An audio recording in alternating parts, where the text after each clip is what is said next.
여러분 안녕하십니까? 이번 회의는 최근에 제가 일본에 그 여행을 좀 다녀왔는데 그 여행의 소감을 좀 말씀을 드리겠습니다.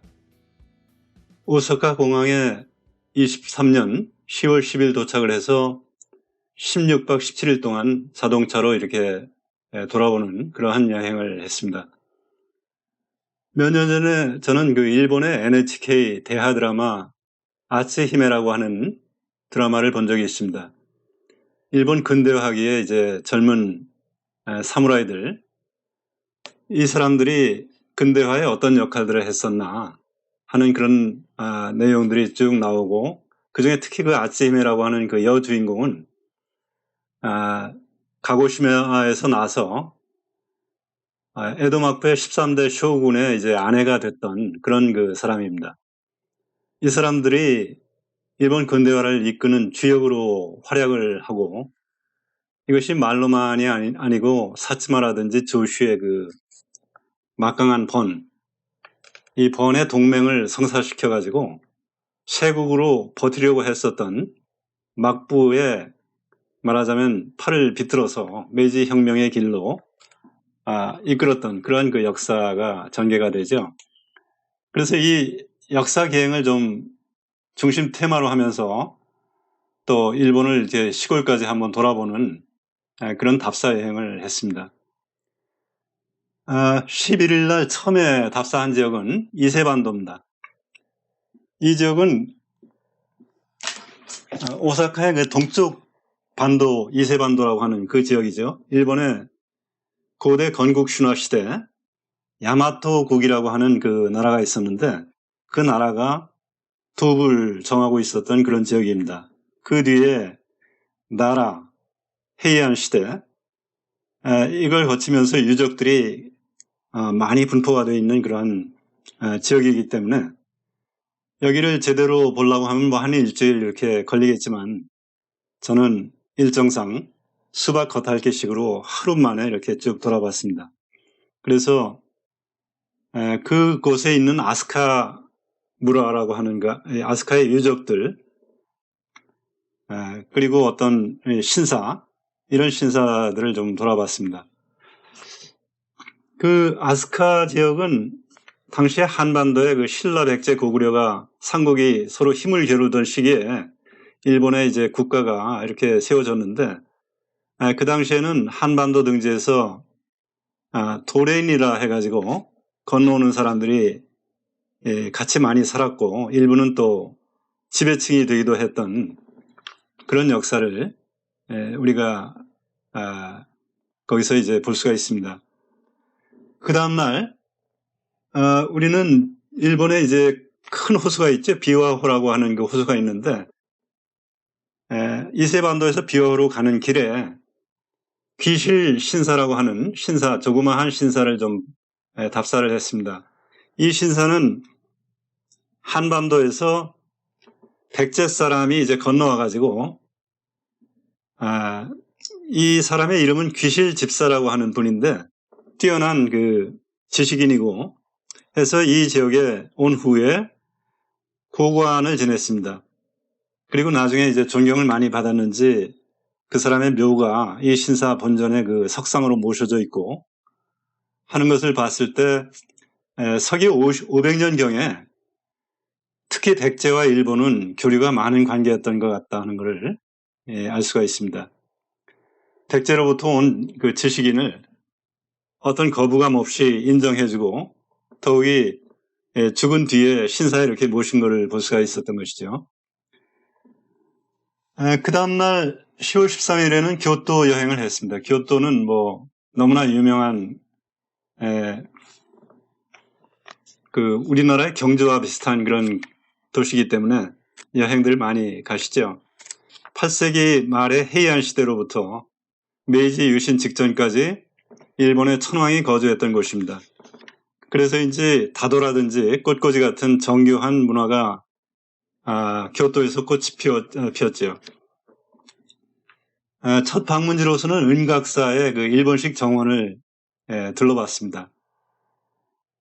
일본식 정원 하면은 아주 그 인공적인 하나의 예술 작품처럼 이렇게 꾸며진 그런 거를 이제 볼 수가 있죠.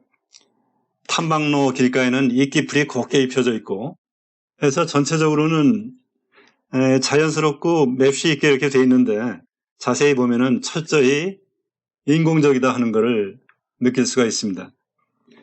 조선 정원하고는 다르죠. 우리나라 정원은 자연적인 이 모습을 상당히 존중하면서 자연스럽게 배치를 하는 데 비해서 일본식 정원은 꾸미는 그러한 그 창작품이다 하는 그런 느낌이 많이 들죠.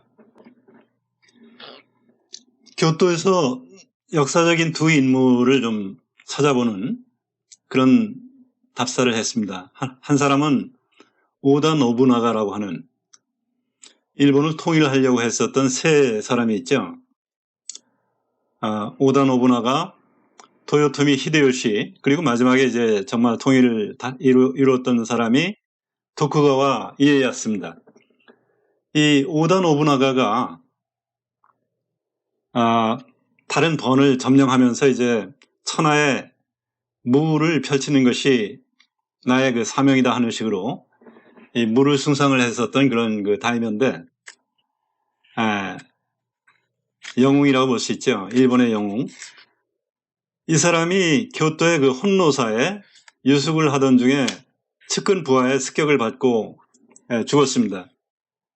그는 죽을 때까지 칼을 손에서 놓지 않았는데 그 칼이 노부나가 사후에 도요토미 히데요시 그리고 도쿠가와 이에야스의 소유가 이렇게 됐다고 전해지고 있습니다. 제가 갔던 그 혼노사 부속 박물관에 봤더니 노부나가가 쓰던 무구라든지 그 사람이 쓰던 여러 가지 보물 뭐 이런 것들이 전시가 되고 있었고 또 전시회의 주제는 뭐냐면은 혼노사의 변으로 소실된 노부나가의 에도 복원, 노부나가의 그 칼을 복원하는 이런 거를 지금 열심히 하고 있었어요. 일본인들이 무인을 존경하는 그 문화가 있죠. 그 다음에 이제 두 번째 역사적인 인물로서 근대의 그 사카모토 료마라고 하는 유명한 이 사람도 역시 교토에서 죽었습니다.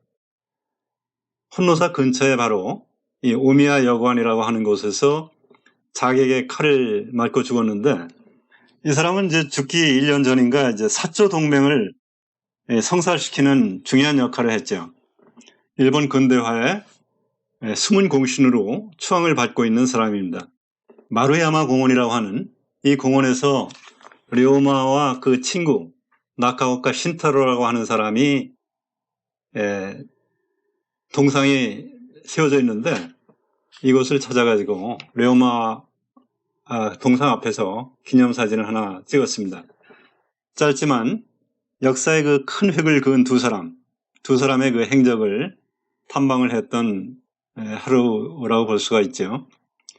그 다음날은 즉 그 서쪽으로 이동을 해가지고 그 다음 여행 목적지로 시코쿠 섬을 잡았기 때문에 그 주요 거점인 그 오카야마시 그 속에 오카야마 성을 좀 들렀습니다. 도요토미 히데요시 시대에 다이묘 중 하나였던 어떤 사람이 그 증축을 해가지고 상당히 그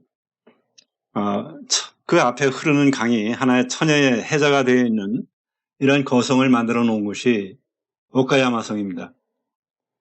일본 중세 시대에는 전투에서 얼마나 공적을 쌓았느냐에 따라서 논공 행상에 따라 가지고 너는 뭐 50만 석의 다이묘다.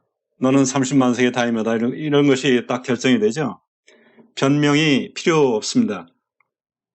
이에 비해서 이제 문민 전통에 조선, 우리의 그 조선은 주로 과거 시험이라든지 오늘날 같으면 이것이 또 고시 합격이라든지 이런 식으로 해가지고 사자만 붙이면은 대우받는. 근데 이 사자 붙인 사람들이 대우받는 방식이라 하는 것은 굉장히 객관적인 어떤 그 성과 이거를 좀 잡아내기가 좀 어려운 점이 있죠. 일본의 이 몇만 석의 다이묘를 주느냐 이 논공 행상은 변명이 필요 없는 전투에서 얼마나 공적을 쌓았느냐 하는 것으로 이렇게 판가름이 났던 것을 볼 수가 있습니다.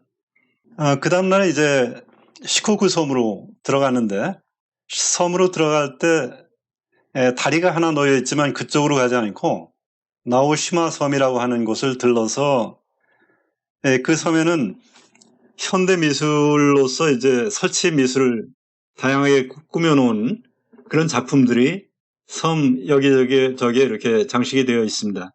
그래서 시코쿠 섬의 다카마스 항으로 넘어가기 전에 그 나오시마 섬에 들러가지고 이것저것 설치 미술도 보고, 또 나오시마 섬에 우연히 이제 그 섬 사람들이 우리나라의 그 용왕의 제를 지내는 거하고 비슷한 그런 그 행사를 하고 있는 것을 볼 수가 있었어요. 어떤 제인지는 모르겠지만 상당히 그 한 폭의 작품인 것 같은 그러한 그 제례 행사를 볼 수가 있었습니다. 일본 사람들은 다양한 그 신께 이렇게 기도를 드리는 그런 것이 생활화가 돼 있죠. 신사도 여기저기 있고, 또 자기 집에도 조그마한 그런 그 기도하는 이런 거를 만들어 놓고 있고, 유일신은 아니지만 어쨌거나 이 기도하는 것이 이제 생활화가 돼 있다. 이런 속에서 일본인들이 정직하게 살라고 노력하고, 그 다음에 남한테 피해를 안 끼치려고 노력하고 하는 것이 이제 이런 그 전통하고 이제 결부가 되어 있지 않을까 하는 그런 생각을 좀 해봤습니다. 이 시대 주역 중 하나가 고치성 번주인 야마우치 요도입니다. 이 사람이 이제 료마 같은 젊은 무사들이 이 혁명을 시작을 했죠. 이거를 한 단계 진전을 시켜가지고 거의 그 근대 혁명을 완성을 했던 그런 공을 세운 사람입니다. 이 사람의 동상이 고치 시내에 있었는데, 메이지 유신이 성공된 후에 이제 느긋하게 자기가 좋아하는 술잔을 기울이는 그런 장면이 상당히 인상적인 그러한 그 동상이 있었고, 일본의 좀 특이한 동상이 사이고 다카모리의 동상이 일본 동경 쪽에 있죠. 그 동상 옆에는 그가 사랑했다는 개를 끌고 가는 그 모습이 있습니다. 개를 데리고 산책하는 모습. 하여튼 일본인들은 참으로 그 존경하는 사람들이 많은 것 같습니다. 여기저기에 이런 사람들을 동상으로서 이렇게 세워놓고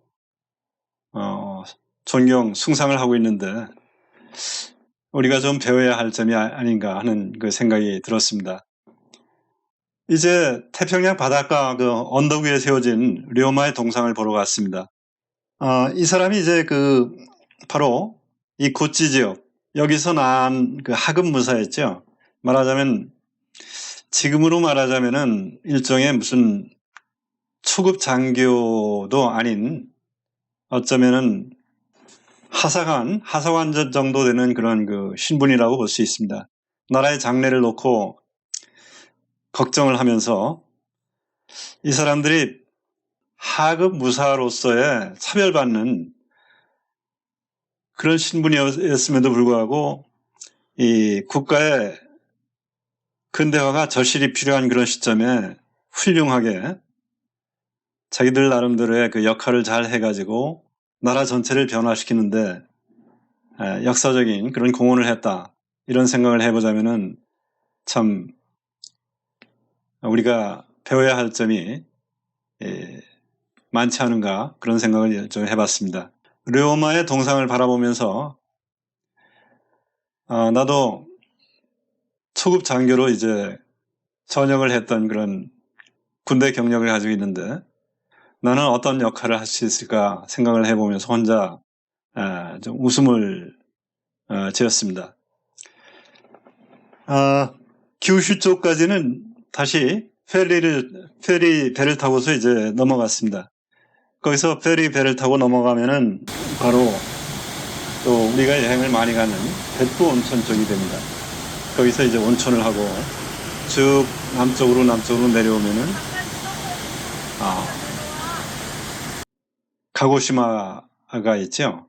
가고시마라고 하는 그 시, 여기서는 바로 앞바다에 말하자면 이제 이 페리를 타고 한 20분 정도만 가면은 도착할 수 있는 사쿠라지마라고 하는 섬이 있는데, 이 섬은 현재 늘 연기가 모락모락 나오는 그 살아있는 이 화산입니다.